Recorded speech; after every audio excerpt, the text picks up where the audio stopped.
रायगडची झुंज, अन्यायावर लेखणीचा वार.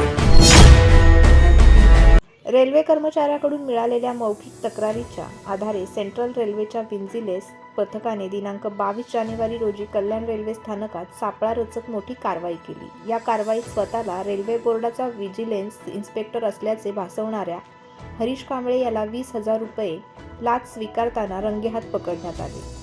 मिळालेल्या माहितीनुसार हरीश कांबळे हा संबंधित रेल्वे कर्मचाऱ्याकडे TRM ऑफिस मुंबई येथून पेमेंट पास करून देतो असे सांगून लाचेची मागणी करत होता. यापूर्वी काही महिन्यांपूर्वी त्यांनी 60,000 रुपयांची मागणी केली होती. त्यातील काही रक्कम फोनपेच्या माध्यमातून त्यांच्या खात्यात जमा करण्यात आल्याची माहिती समोर आली आहे. आज दुपारी 2:30 वाजण्याच्या सुमारास कल्याण रेल्वे स्थानकावरील फूट ओव्हर ब्रिज येथे विजिलन्स पथकाने सापळा रचला होता. तेथे हरीश कांबळे हा संबंधित व्यक्तीकडून 20,000 रुपये स्वीकारत असतानाचा विजिलन्स पथकाने त्याला रंगेहात ताब्यात घेतले.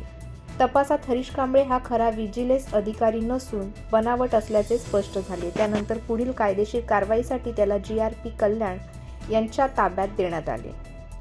धक्कादायक बाब म्हणजे 2012 सालीही हरीश कांबळे याच्यावर CSMT रेल्वे पोलीस ठाण्यात बनावट TC असल्याचा गुन्हा दाखल असल्याची माहिती समोर आली आहे. त्यामुळे तो सराईतपणे रेल्वे विभागाचे नाव वापरून फसवणूक करत असल्याचा संशय अधिक बळावला आहे.